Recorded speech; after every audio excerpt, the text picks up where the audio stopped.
अभ्यास 3। Dictation start होगा 5 second बाद। स्टार्ट।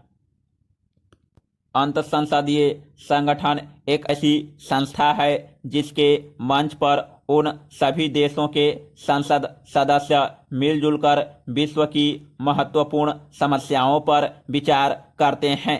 जिन देशों में किसी न किसी रूप में संसदीय प्रणाली का चलन है, इस संगठन की बैठकें एक वर्ष में 2 बार होती है। समस्त संसदीय प्रणाली के देशों के 1000 प्रतिनिधि उन देशों के प्रतिनिधि मंडलों के रूप में अपने देश का प्रतिनिधित्व करने के लिए आते हैं। इन प्रतिनिधि मंडलों में उन देशों की संसदों के अध्यक्ष, उपाध्यक्ष एवं संसदीय कार्य मंत्री भी आते हैं। इस समय विश्व में अनेक देशों में अनेक प्रकार की संसदीय प्रणाली है, जिनमें रूस, हंगरी, पोलैंड और पूर्वी जर्मनी जैसे देश हैं।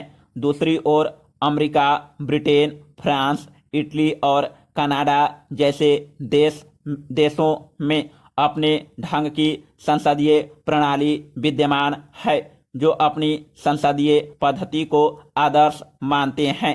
इसी प्रकार से अरब देश एवं इजराइल की अपनी शासन पद्धतियां हैं। इनके अतिरिक्त भारत, पाकिस्तान, नेपाल और श्रीलंका में पृथक पृथक लोकतंत्रीय अथवा संसदीय प्रणाली का चलन है। उधर अफ्रीकी देशों की अपनी वेशभाषा है। अपनी भाषा और अपनी शासन पद्धति निराली ही होती है। Paragraph change. संयुक्त राष्ट्र संघ संसार का सबसे बड़ा संगठन है और उसके अनेकों सहायक संगठन होते हैं, जिनमें से यूनेस्को, यूनिसेफ, विश्व स्वास्थ्य संगठन, विश्व खाद्य परिषद, विश्व बैंक आदि प्रमुख हैं। संयुक्त राष्ट्र महासभा में जो प्रस्ताव पास होते हैं, वे समस्त सदस्य देशों पर अनिवार्य रूप से लागू होते हैं, किंतु उनको लागू करना या न करना उस देश के ऊपर निर्भर करता है जिसके बारे में निर्णय होता है।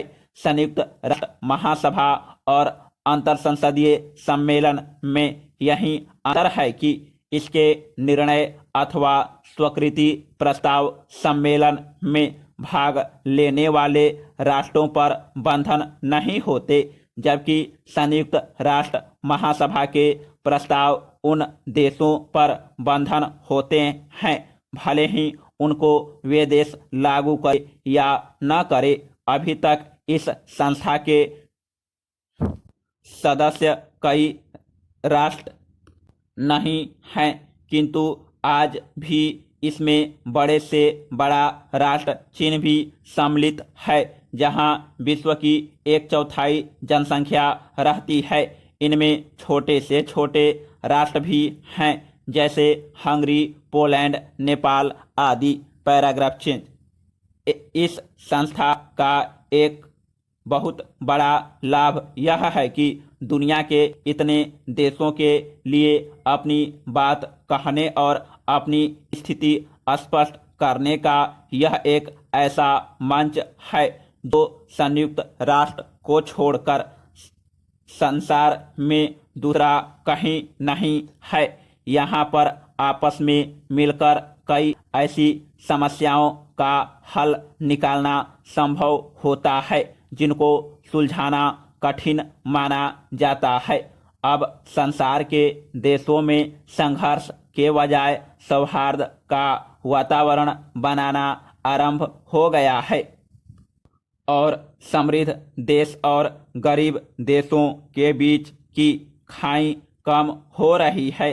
विश्व के देश भारत के वसुंधैव कुटुंबकम के सिद्धांत को अपनाने लगे हैं।